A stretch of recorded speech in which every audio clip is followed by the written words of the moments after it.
This is our member engagement meeting. Happens once a year.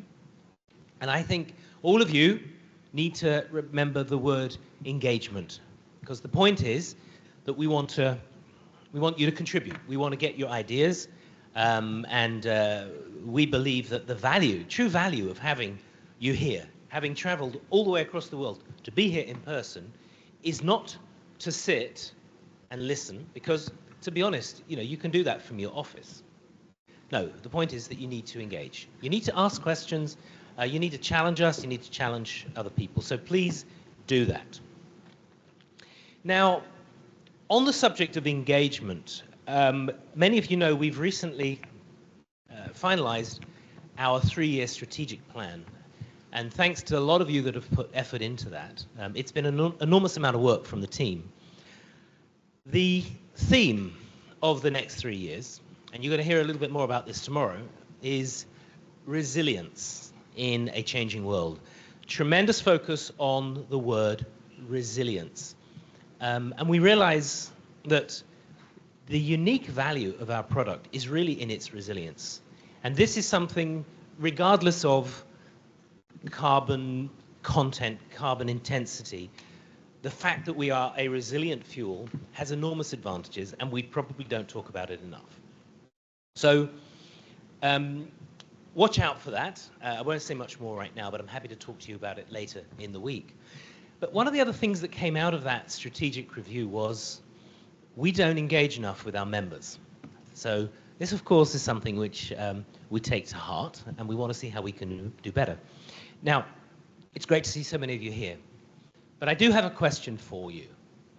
We also run 3 times a year something called our member update webinars. So I'd like a show of hands. How many people have heard of our member update webinars? Wow, okay, that's pretty good. Okay, and if I ask how many people have actually joined them, am I going to see the same set of hands? Because I really don't think so. No. Okay, so this is one issue that we're not, entirely sure why it's not working, but we do try to bring you together virtually and using, the powers of the internet to do this efficiently, also 3 times a year. So we want to try to put to make that work a bit better. How many people here log on regularly to our members-only website? Now, very few. How many people know that it exists, a members-only website? Okay, so you know it, but you're not using it necessarily. It's information. How many people follow us on social media?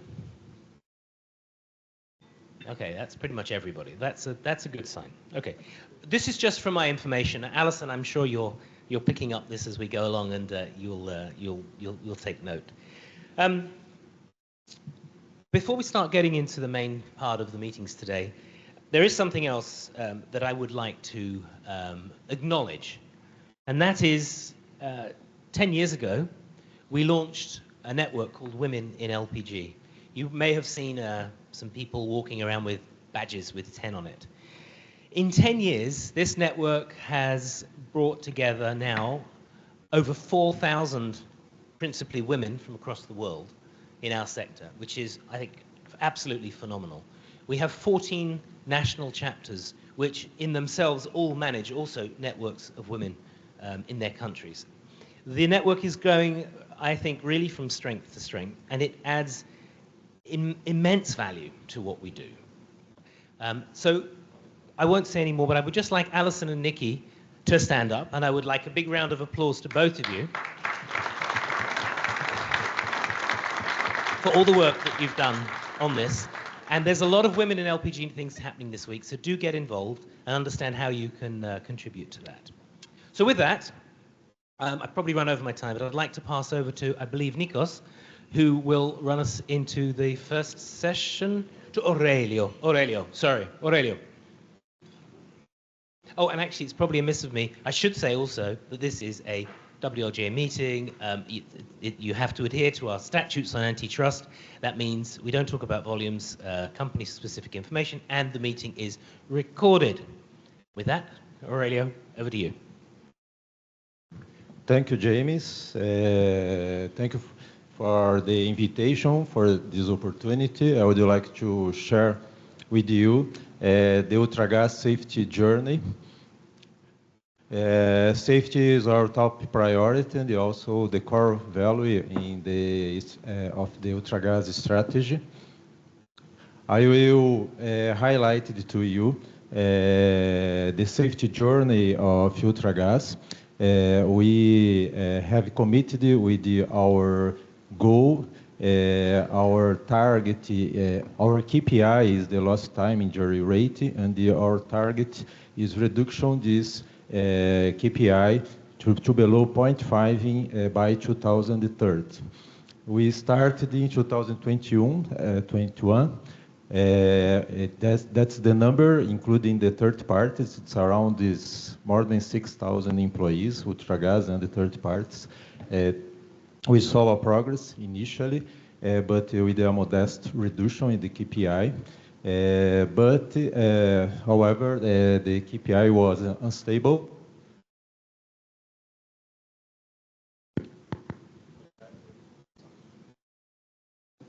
Sometimes, occasionally, it was increased. The turning point came when Ultragas invested heavily in safety culture. We adopted the Hearts and Minds methodology to evaluate every year the maturity of our country's safety. That's the blue line. We implemented the SOU, the Ultragas operational system, involving training of employees, involving daily meetings, and involving deep analysis of accidents. We trained our leadership to spending time on sites to monitor and promote safe behaviors. And then the cultural level is increasing steadily every year. And after that, we can reduce our KPI in a sustainable reduction every year. And probably we are going to reach our target in the next year, we hope, ahead of our original timeline, 2030.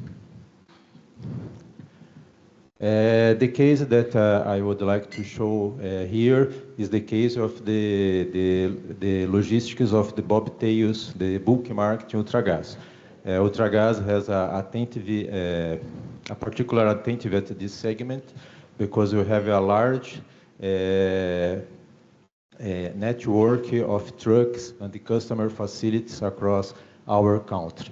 We implemented several initiatives, starting with the upgrading of our assets, investing also in technology to control and monitoring our operational logistics, and the implementation of the flame-resistant uniforms to protect our employees. I will tell about these initiatives. We start with the asset evolution. We implement a lot of we implement a modernization into our fleet, including new valves in the trucks. We standardized all the trucks, new valves, new redundant features, and the automatic lockers to prevent leaks and incidents. The second step, we launched a program to invest in culture of the third parties. Normally, it's a challenge to transfer the company safety culture to external partners. Then this program, the name is Traction Program. The purpose is engage and pre-qualify the third parties in Ultragas safety standards. We implemented a control tower to monitor all logistics operation across our country, including the owned trucks and also the third-party trucks, covering the inbound and the outbound process, from refinery sites to Ultragas facilities and the customer deliveries. This system monitoring continually our operations and give us alerts real time about any unsafe conditions in our operations. In addition, we deployed cameras with artificial intelligence to monitor the driver behavior. Então, any kind of unsafe behavior or also signs of fatigue, the system can alert for us. For example, at the picture, the driver is using cell phone while driving the truck. This kind of alert is sending for us.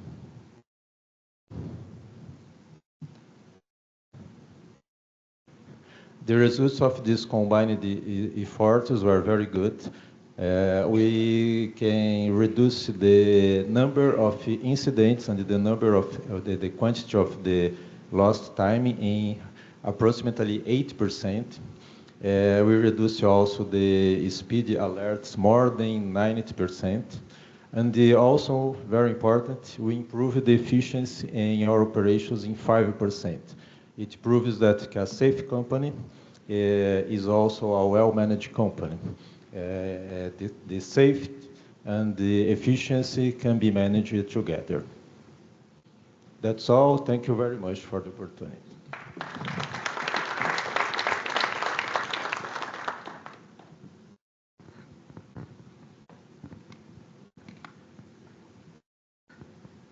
Yeah, thank you, Aurelio. That's excellent. The safety moment, all the things you're doing in Ultragas. And now we go to our goal, what is it? Yeah, sustainable growth and innovation, where we'll take you through everything we have done, or the most important things we have done this year. Just a reminder, during this time, we'll go through what we have done in 2025, whereas tomorrow in the Industry Council, we will look forward to 2026 and further. But usually in the agenda, you might have seen that we start with the introduction of our chair. Well, we don't have a chair at this moment, but I would like to take the opportunity to really express a very big thank you to Fabian Ziegler, who you all knew, who was the chair of this goal till July of this year. And we really thank him for his support to our activities, and particularly to his commitment and his vision and the drive he gave us concerning our renewables journey. So a very big thank you to Fabian. I know he's not here, but we really appreciated very much his contribution through his chairmanship. You have seen the plan, the agenda for today. It's up on the screen again. Here you see so many objectives that we had for ourselves for this year. We're not going to go through all these objectives. The first objective was related to the applications, the innovations, activities for supporting the market. The second objective was focused on renewables, all the work we have been doing and we are doing on renewables. And you will hear more specifically on some of these things as we go along.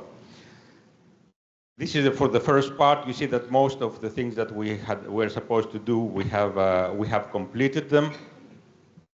And particularly with the strategic innovation workshop that we did in Poland, in Katowice this year, which gave us the opportunity to reflect on the strategic review that we had and plan also the 2026-2028 strategic direction. Also, the Global Technology Conference.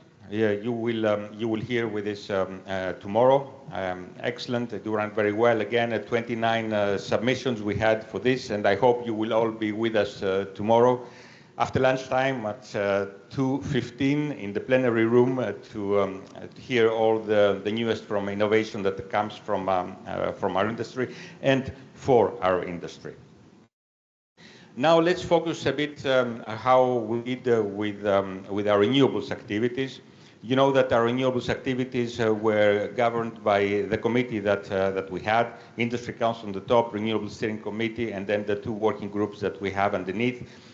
And the committee, as you see it up on the screen, with the major changes, major latest changes, it was that, of course, we lost Fabian Ziegler since the middle of the year.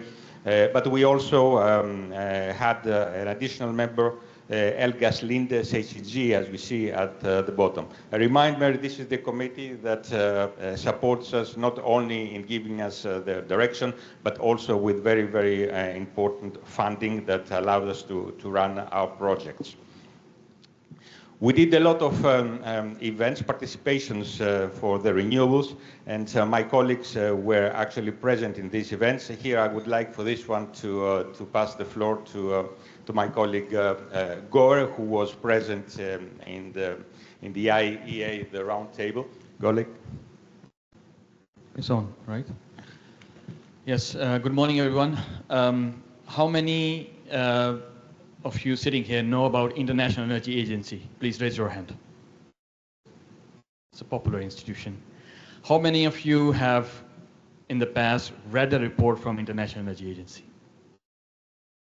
Same number of hands. It's an important institution. Credible body that works a lot on energy and climate policies and designs scenarios for the future, which also impacts our industry. They organized an event beginning of this year to talk about sustainable fuels and what measures we can introduce to stimulate their demand. It was a roundtable session and a select group of people were invited. We were glad that LPG industries participation was also there.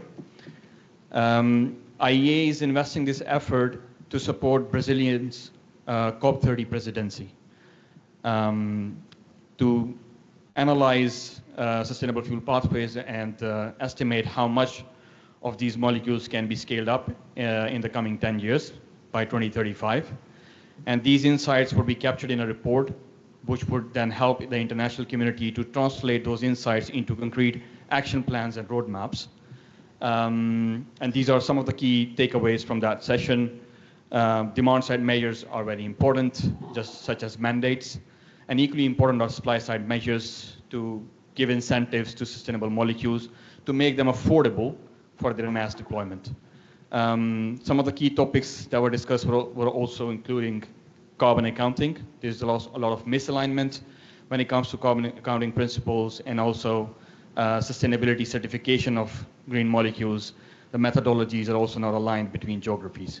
So all of these issues need to be addressed to make sure that supply chains are fluid and we can scale up sustainable molecules.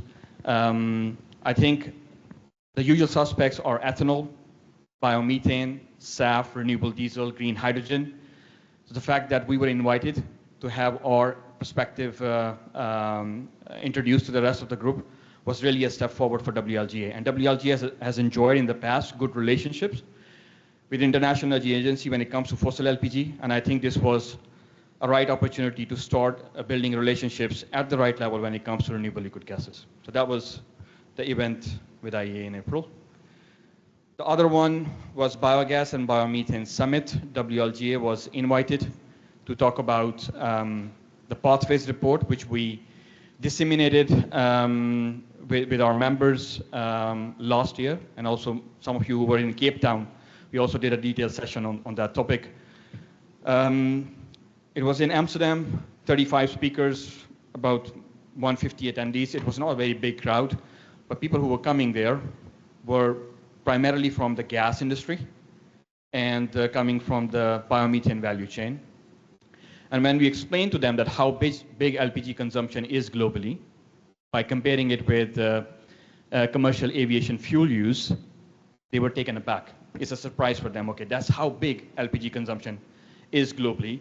They were not aware. So that just helps you put things in perspective. There's a lot of focus on aviation decarbonization and less of a focus in support and recognition when it comes to renewable liquid gases. We shared the outcomes of the Pathways report, like by 2050, how much renewable liquid gases can be materialized, how much greenhouse gas savings can be materialized.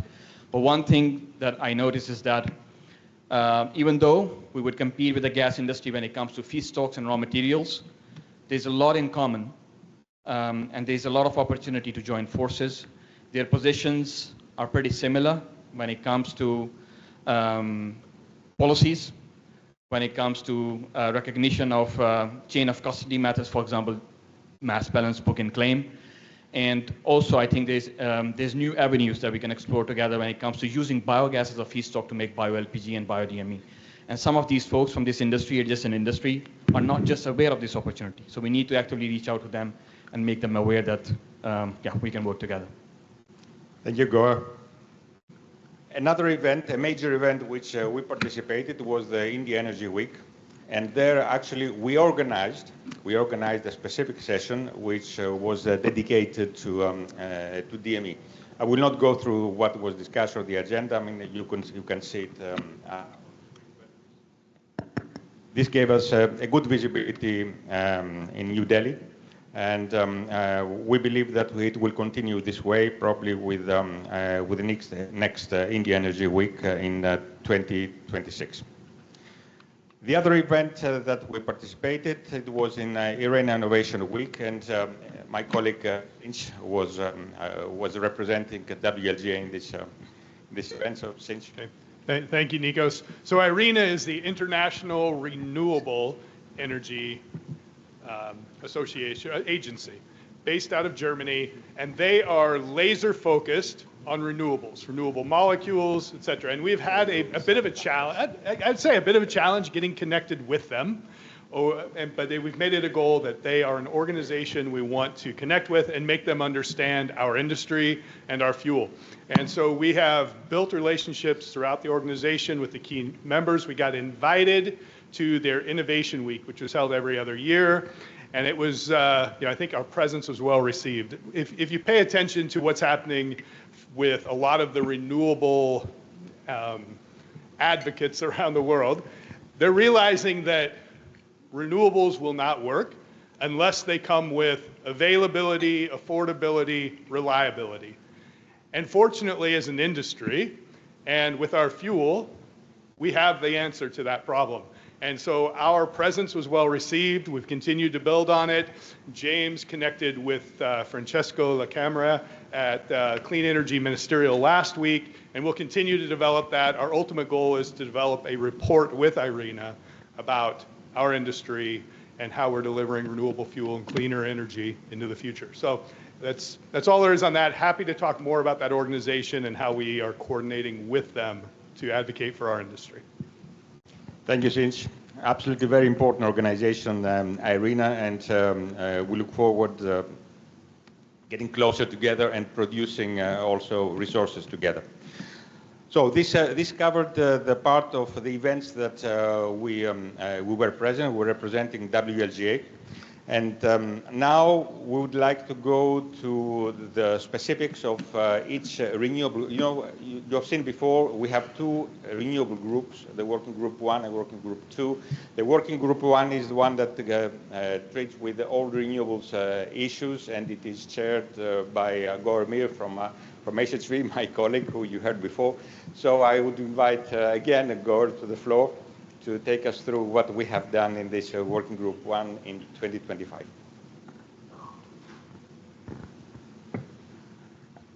Thank you, Nikos. So over the last 3 years, when we were working on the strategic plan, we had identified some key themes, as you can see them on the slide here. And the idea was to identify the data gaps and try and bridge the data gaps for our industry. Pathways, we have produced a report on Outlook, and also there is documentation on different technologies, how advanced they are in terms of maturity, who is involved. On sustainability certification, it's an evolving space. We also looked at the certification methodologies, how they differ between different geographies, and also how different they are between compliance market and voluntary markets. Carbon reduction levers, including carbon capture, utilization, and storage. This is one topic that we are exploring as we speak. And also, we wanted to look at economic and social benefits of renewable liquid gases, something we are also working on right now. So all these themes in blue, this is something this working group drives. And the content that we create is used to then develop a set of messages or message bank that helps advocacy efforts. So that's the part that we support. This is shown in a different color. And all these reports are available to members, so members only area. If you access that, you would be able to find these reports. But for this year in particular, what we did is some of the studies that I would give you a brief overview of. The HVO bioLPG, the bioLPG that comes from hydrotreatment of vegetable oils, the only pathway that is the most advanced pathway that is making this renewable product available in the market. But the challenge is that I think almost 50% of the production capacity of HVO facilities, they're not releasing that product for the LPG industry to offtake. It goes somewhere else, either taken up by chemical industry, but large fraction of it is recycled back into the refinery for use as a process heat, but primarily to use as a feedstock to make hydrogen. So, and this is the biggest challenge right now. How do we make sure that we have this product increasingly accessible for our needs as we prepare to decarbonize? We tested a hypothesis. We thought, okay, if we create some evidence, maybe it would help us in our conversations with producers or regulators. And the hypothesis was, if you recycle this bioLPG back into your refinery for hydrogen production, you're actually emitting more emissions than you would if you were to release it into the market where it would displace fossil LPG, and then you get emission savings. So we created two scenarios. So hydrogen production with use of bioLPG or biopropane, compared to a base case where typically natural gas is used to make hydrogen. And we analyzed it, and in chemistry terms, pure chemistry terms, we found out that, in fact, when you use propane molecule to make hydrogen, you would release physically more carbon emissions on site compared to when you're using natural gas. It's because propane molecule has a higher carbon to hydrogen ratio. However, we tested this analysis with some experts in greenhouse gas accounting, like people who regularly do life cycle assessments, and then we realized that the assumptions around biocarbon accounting largely shape the results. So you need to understand how biocarbon is accounted in these methodologies that governments use and policymakers use. And it turns out that with prevalent methodologies, you would have to account for biogenic nature of that carbon in the propane molecule. If you account for that, all the emissions that are physically emitted are basically considered as zero, as you would do it with bioLPG when it is replacing fossil LPG. So in that context, the hypothesis is wrong. It's proven wrong. So we cannot use this as an evidence to go and argue that, okay, by the way, while you're recycling, it is not environmentally friendly. This is actually not the case, but it is in a way reassuring that, yeah, to a large extent, it's the design of policies, including these methods around carbon accounting, that impacts the decisions of these refiners in terms of what to do with this product, amazing product called biopropane. And next to the regulations is the education. Some of the refiners in many geographies just don't know that this opportunity exists. So education should continue, but I think this regulatory and policy design that is favorable to all is something that we need to strive for. The other thing is that as a follow-up of the pathway study, we received feedback that, okay, we created a model. Model was quite comprehensive. It was a data-driven approach.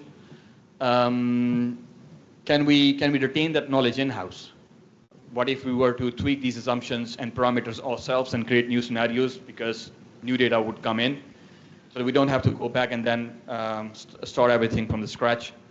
So we have reached out to Fraser Nash, which was working together with NNFCC on the Pathways report to organize a workshop or a training for members of WLGA to learn basics about the model, and there would also be a user guide with step-by-step guidance and instructions that how to play around with the model and create your own scenarios if you like. We'll pick a date for this workshop after Liquid Gas Week. We have already sent out a request. We have a few nominations from companies, but if you're interested to join, please reach out to Nikos or myself. The economic assessment, we wanted to create a tool. So far, we lack this knowledge that when it comes to our offering in the decarbonization context, like bio-LPG and RDME, how do we fare in terms of greenhouse gas savings with competing alternatives like heat pumps or solar thermal, other solutions that are competing with LPG applications. And with this tool, we have partnered with LCP Delta, that the proposal is pretty solid, good value for money, we believe. They have an existing model. They have been doing these assignments for a long time, but the existing model can be tweaked to what WLGA needs, and we would be able to compare our solutions with competing alternatives in terms of greenhouse gas savings, but also life cycle costs.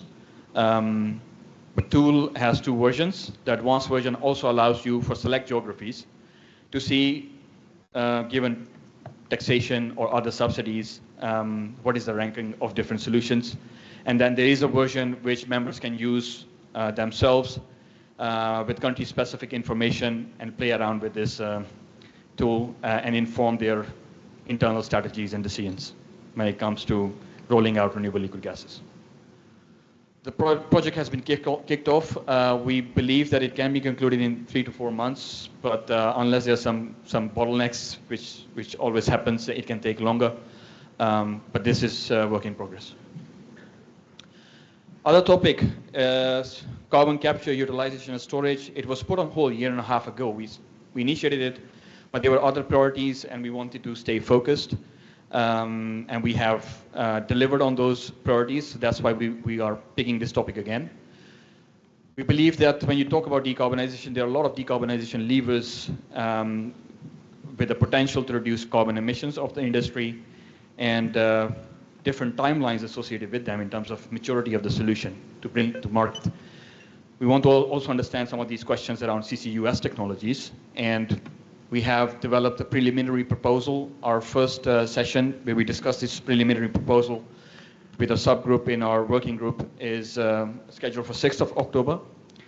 The project would be, it's going to be kicked off the next month, and it runs into next year as well.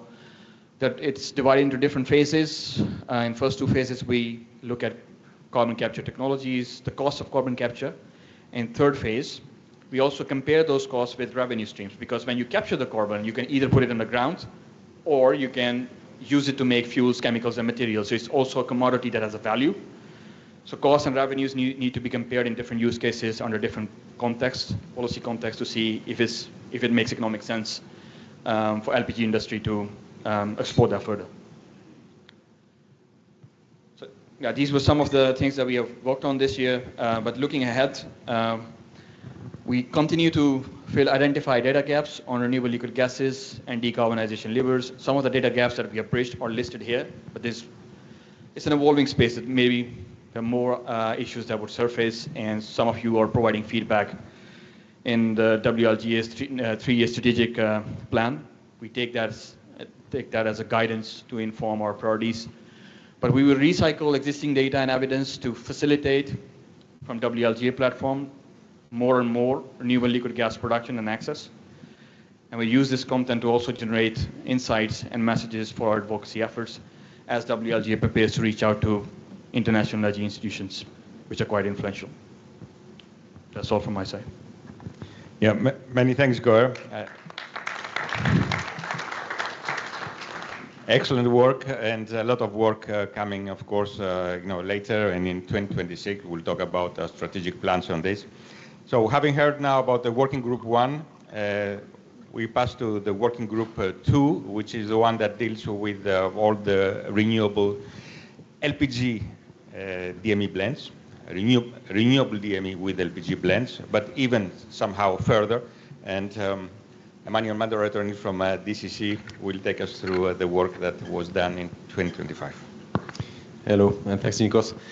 So, as some of you may remember, I've taken the lead on this group only actually in January. So there's a lot of work that had already happened on the use of dimethyl ether, and what I'll show here is, in a way, you look back not only on this year, Sorry, apparently I've already had too much drinking and you know, shouting with the crowd. So my voice is a bit sore.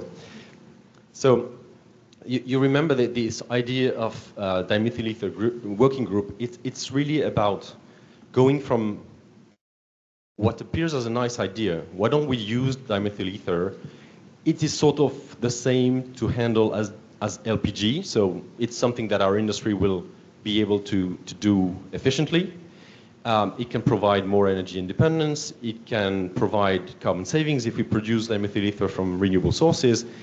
Sounds like something we should explore. And the role of this working group is really to go from that nice idea to what is really needed. And it's a lot of detail. So you will see very, very busy slides with lots of things to read. And I'm going to try and stay high level. But I want to acknowledge the amount of very detailed work that is being done with the help of some of your staff who participate and a few external experts and labs that we deal with. It's research and testing. We have a testing program. It's, you know, summarizing all the knowledge that we accumulate, and of course it's thinking about the regulations and the standards that would be needed if we want to use dimethyl ether efficiently. And most of our work at the moment is still focused on the use of DME as a drop-in to LPG. So what we can do, what we need to take care of if we want to use DME without any change to the appliances, the equipments, and so on. So it started with a very detailed risk analysis, and what this is showing you is that we have steadily reduced the number of gaps that we had in that analysis. So we out of the 120 issues that were identified, we are down to about 10 that we haven't resolved. We haven't accumulated the knowledge to state how these risks are going to be mitigated, or you know, to prove that these risks are appropriately managed. And it's been you know, going on in stages. So you see that 2023, a lot of things could be done. We have quite a few that are still actually in the process of being closed.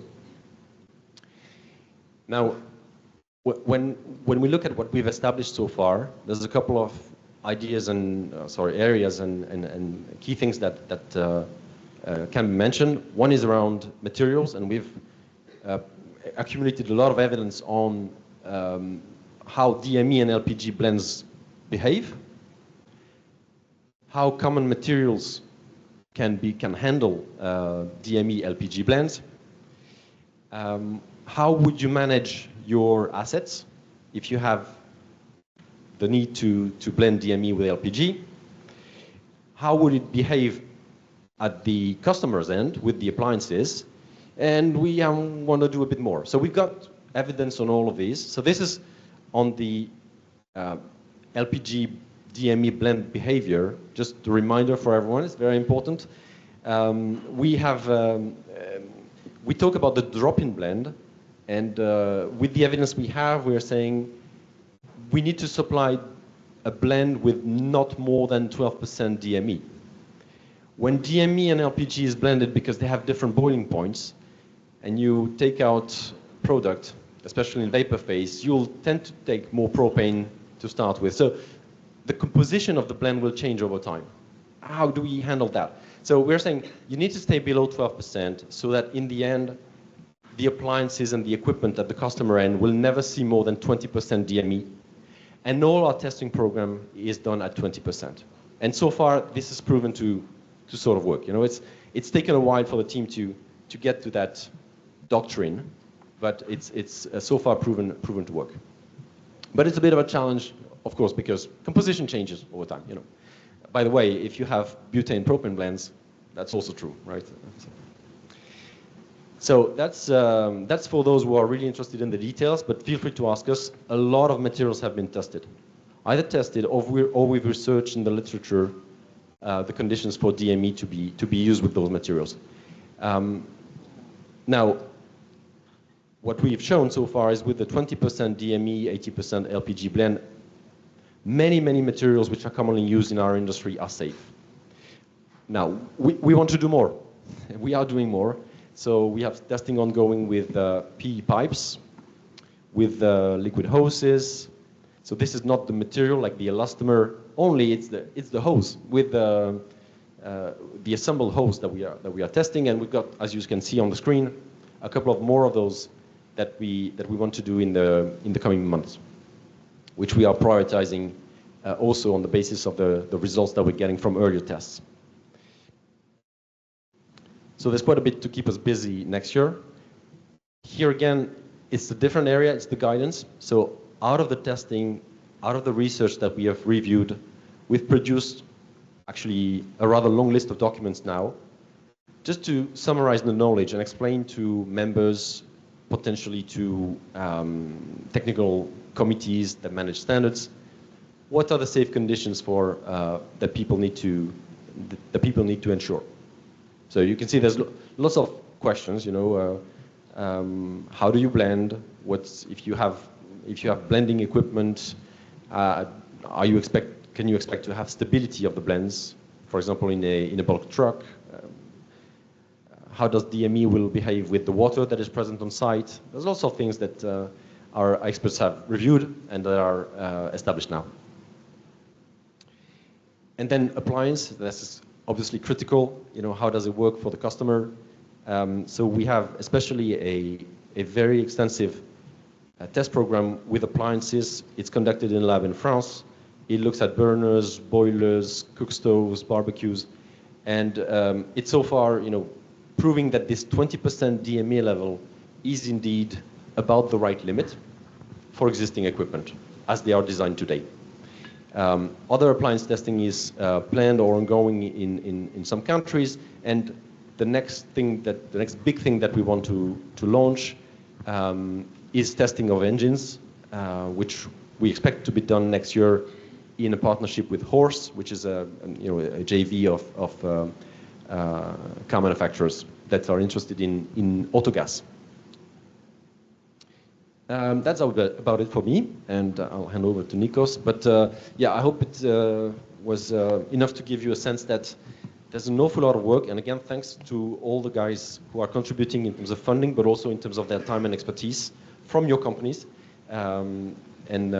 Yeah, that it's actually proving to be quite insightful, but also that the initial hypothesis that, you know, a sort of approximate 20% blend of DME with LPG would be safe is actually holding up.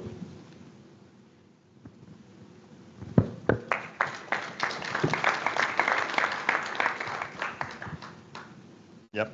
Thank you very much, Emmanuel, and really thank you for chairing this group. It is a very, very important group for a work which I don't think that ever has been done anywhere in this size and with this rigorousness. Why did we do that? A reminder, we do it because we want to decarbonize the industry with all possible means and options that we have. And as far as our products are concerned, DME is one of the options, one of the products that we can blend with LPG. We're talking about renewable DME, but what you heard before, of course, applies also to not renewable DME, to the conventional DME.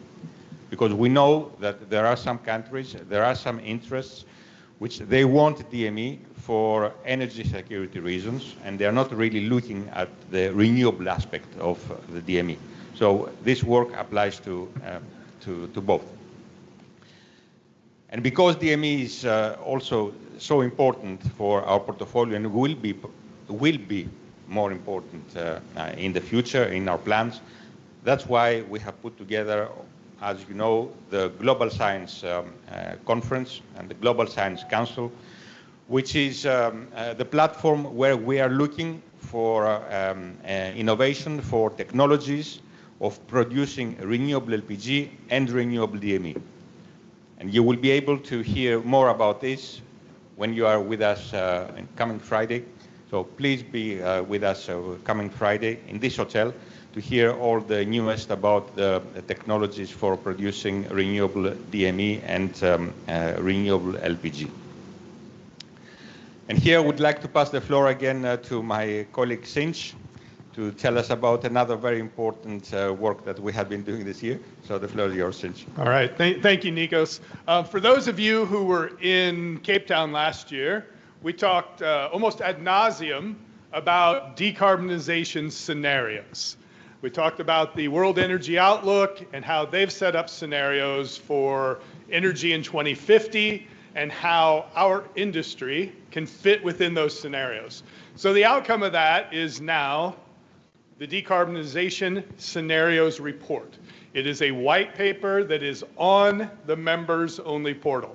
So earlier James asked who's been on there. If you haven't been on there, you probably haven't seen it, but I encourage you to get on and take a look. As a classic white paper, it lays out what's the problem and what's the solution. You probably will not be surprised that the solution is our industry. We're at least part of that solution. The problem is it's laid out is threefold. One, how will we comply? How will we help countries, companies achieve their decarbonization targets? But on top of that, how do we make it affordable? How do we make it resilient? How do we make it reliable? And yes, we can make all of those things happen. It is built within the World Energy Outlook models, and we took their models, interpolated the data to say, here's where the LPG industry, liquid gas, renewable liquid gas, fit into those models. This is meant to be a resource, and that's one of the things we've heard from our members. We like your reports, but we want usable resources as well. And that's what this is designed to be. It is a resource that can be used by anyone in the industry to build their case for their company and our industry and our fuel in achieving targets around the world. It references 28 different resources, many of which are the reports that have been written by WLGA, as well as reports that are available from International Energy Agency and others, and shows how to pull those together to make the case for our fuel, and uses models that are acknowledged and referenced by many around the world. So I encourage you to take a look. If you want any assistance understanding the models or how you can apply those models. The models we use in the report are fully set at the global level, but we are able to take those and apply them regionally as well. And I'm very happy to work with anyone to help apply those models to your area if there's interest. That's all I've got, Nikos. Back to you. Yeah.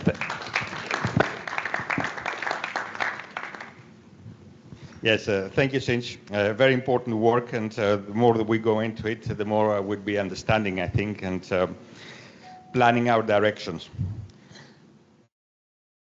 You know that we have been doing also a lot of work on marine, and the marine take-up of the LPG as a marine fuel, has gone a long way. If we think how many years back, that we could not even think about LPG being used for marine purposes, and here where we are, we have 295 orders of vessels which will be running or already run on LPG.